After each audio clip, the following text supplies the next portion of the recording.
This video will be covering adhesive capsulitis, bursitis, and rotator cuff in repair. Put repair in there.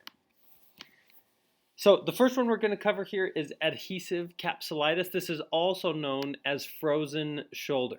So just as the name implies, adhesive capsulitis or frozen shoulder is essentially just a pathology where the shoulder joint loses range of motion due to known or unknown reasons. So a lot of the times it can be due to adhesions in the joint capsule, which is where this name comes from.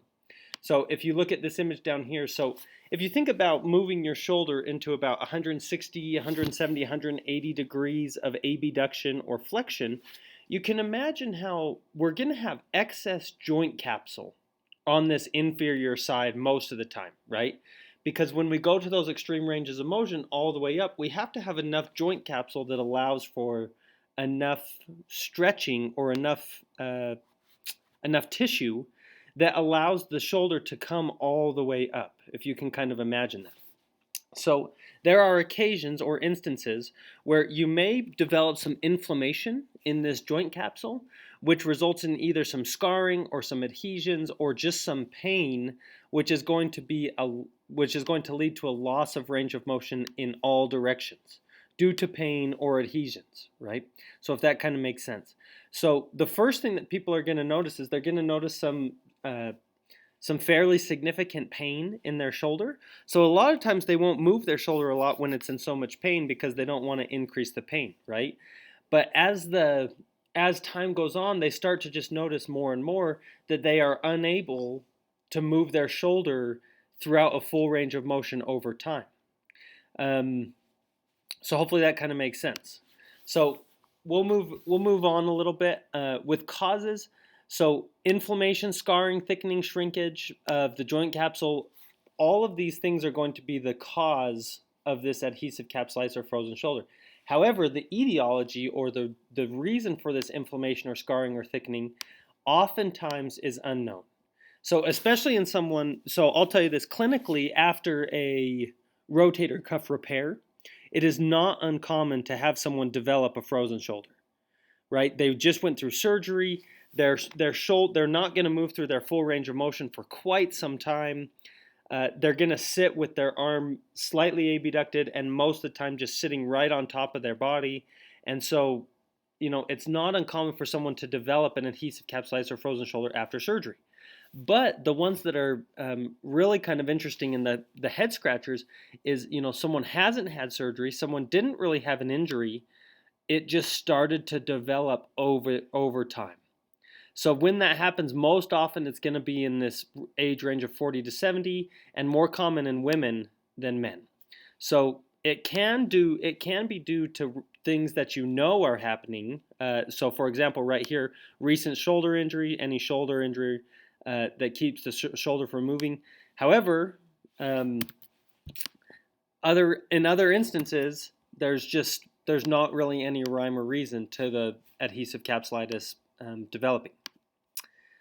So last little bit here on adhesive capsulitis, there's three phases that the people are going to go through as they develop and go through this process. So a freezing and a painful phase, gradual onset, particularly at night. A lot of times they'll have trouble sleeping. Then there's going to be this stiffening phase where they lose movement, even in external and internal rotation, even in adduction. So a loss of movement in all planes. And then finally, there's going to be this thawing phase in reference to the frozen shoulder where over time their movement returns. There are instances that I know of where the person never regains a full range of motion. They regain enough range of motion that they can go about their life without any difficulties or problems, but they're never going to achieve those textbook answers of 180 degrees on shoulder abduction or shoulder flexion. But for a lot of people, that's okay. So here's some things about identification. A lot of times this is just going to be on clinical evaluation. The person can't move. You're going to take x-rays and see that everything looks okay. You may take an MRI and see that everything pretty much looks okay. It's just they're having some problems with the movement. And then obviously there's going to be some treatment if you catch it early and you really try to get into it. A lot of times it will resolve a lot quicker. You can use some steroids, right? Anti-inflammatory medication. You can use some steroids or some cortisone injections, which is a steroid injection. And then obviously having someone help you work through it through a rehab process is going to be helpful for these people. So again, just with the treatment, relieve, restore range of motion, relieve discomfort, use joint mobs, especially passive range of motion as much as you can. If they can get it actively, that will help. Some strengthening, rotator cuff strengthening will always help.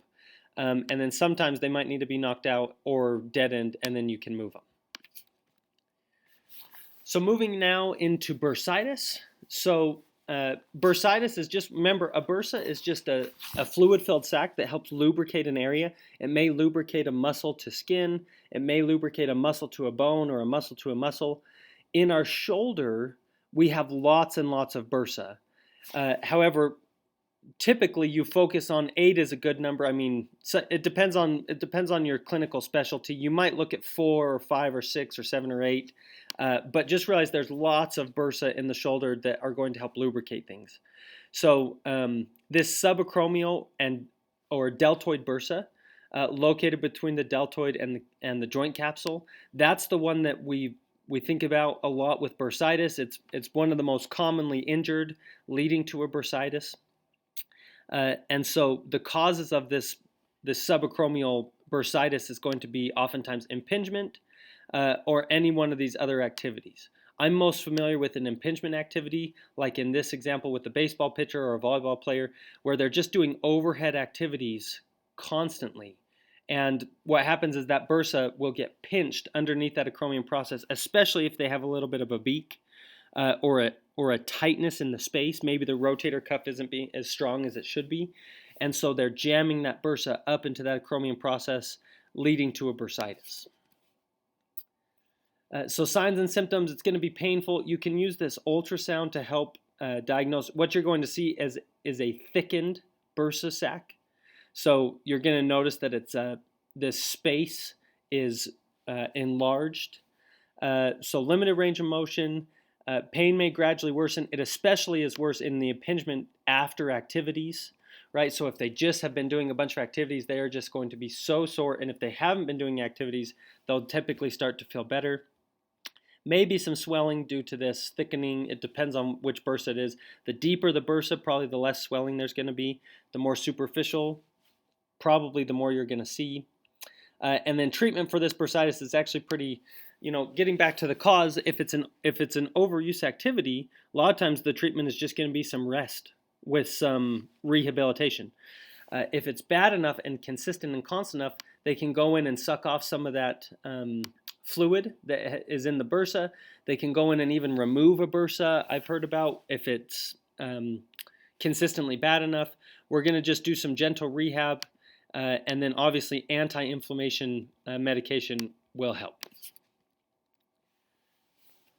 Last pathology we're going to cover for this video is a rotator cuff pathology and repair. So remember, our rotator cuff muscles are here: supraspinatus, infraspinatus, subscapularis, teres minor, or our sits. This one's out of order, but for our sits muscles, that's our rotator cuff. Remember, as they come down to the humeral head, a lot of times they form, so we're going to have the individual muscles, but here at the humeral head, they form a common tendon, and that's why we call it a cuff, because that tendon seems to all just blend together at that humeral head. This is another view of these muscles. This subscapularis on this anterior side is going to come up to this lesser tubercle of the humerus. These 3 back rotator cuff muscles are going to go to that greater tubercle of the humerus.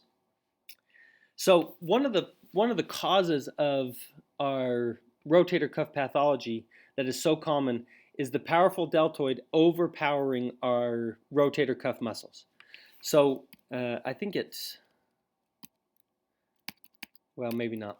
So one of the purposes of our rotator cuff is to suck this humeral head into the glenoid right here during movement and make sure it glides inferiorly as we reach overhead. So that's one of the purposes of these rotator cuff muscles, is they act as a unit to pull this rotator or this humeral head in. However, if your rotator cuff is weak, or if your deltoid just becomes so strong that it overpowers. You can look and think about the line of pull of each of these muscles. These muscles here are going to pull in a force vector this direction with this arrow, but you can see the deltoid is going to pull up and then over, right? And you can kind of think about that. If you contract your deltoid when it's right at your side, it's going to result in more of the humeral head translating superiorly, and then as you raise it, it will then pull in that same direction. So you can imagine if these muscles are not strong enough to keep that humeral head in, then there are going to be instances where it jams it up. So the most commonly injured rotator cuff muscle is this supraspinatus muscle, as it dives right below this acromion process. So what happens is this deltoid, excuse me, oh, here we go. Oh, excuse me, sorry guys. As this deltoid muscle pulls up, it's going to jam that supraspinatus into this acromion process, causing some impingement, and then you may grind it as you move under that acromion process, resulting in some damage, some degeneration of the tendon, eventually into a type of rupture. These are just a couple images that make me chuckle a little bit, but I think they get the point across as to the deltoid and those rotator cuff muscles. That deltoid in comparison is just so big and strong. Trying to think about having a weaker rotator cuff muscle, right, that isn't able to do its job, it's going to result in some pretty comical situations like these ones here. So a rotator cuff tear, a complete rupture, right? So it is important, you know, when you go to the gym or when you start to do some rehab activities or you do some strengthening things, a lot of times we focus on this deltoid because that's the muscle we want to be big and strong. But don't discount and underestimate the importance of these rotator cuff muscles. Even though they're small, they are not insignificant. Moving down, make sure you take some time to palpate those muscles. This is the function slide I was looking for earlier. Remember this one, the thing I want you to glean from this, they stabilize the glenohumeral joint, maximize efficiency of the joint by keeping the head of the humerus in proper relationship with the glenoid fossa. That is a big deal of the rotator cuff, and it is important. And when that relationship is not maintained, it often leads to the pathology. So coming on down, this is our overhead activities that I kind of already have mentioned about, leading to some impingement. So that's something to definitely be aware of, especially as individuals start to get older. I'll make a note here. Also occurs with occupations requiring heavy lifting. I will tell you this, the people that had rotator cuff repairs that I saw in clinic most often actually tended to be construction workers that did heavy lifting with mostly their arms and their shoulders, so they couldn't rely on their legs very much. So for example, linemen, electricians that were working underground or on their stomachs, those types of professions resulted in rotator cuff tears and then resulting surgeries as many as any other ones that I ever saw. So these occupations that require heavy lifting, it's something to be aware of, and those people should be practicing rotator cuff strengthening as much as and as often as anybody. These are a couple of these exercises that you can do to help you with your rotator cuff strengthening. This will be those external rotators. You can do it like this where the band's coming out from the wall. You can do external, internal rotation there. Just remember, you can't do it like this because the force is going down here. So this is going to be much more of a biceps workout as opposed to a rotator cuff workout. We've talked a little bit about those special tests. I just wanted to show you one more image here quickly of these rotator cuff repairs. So this is a nice image here. This is that supraspinatus tendon. You can see how it comes right below that acromion process. So they'll go in, if it's a full tear, then they'll have to bring the whole muscle down. If it's a partial tear, they can go in and do something like this. There's another one here that I wanted to show you here. This is a nice view of this tear. So you can see in here, the rotator cuff tendon is running along here. You can see that humeral head, the tear, and then what they're going to do is they're just going to come in and stitch this up. The rehab for this is long, it's extensive, it's laborious, and it is a hard rehab, and hopefully they don't re-tear. And that finishes these videos on adhesive capsulitis, bursitis, and rotator cuff pathology.